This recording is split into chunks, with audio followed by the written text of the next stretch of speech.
Welcome to StoRemote and all our how-to videos. This is a series of video tutorials that will help you access your account and navigate through the system. How to process regular discount.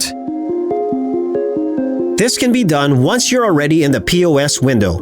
Process sales as usual. In the table at the bottom of the window, select the Add Discount per Item or Add Discount Percentage button, whichever is applicable. In this video, we will select the Add Discount Percentage button. This will then prompt a pop-up of the list of items ordered. Select which items the discount is applicable to and what type of discount is applicable. Then select Submit. Complete the transaction as usual. This will prompt you to the Print option window. Here you will see the receipt that needs to be printed with all the information that was encoded.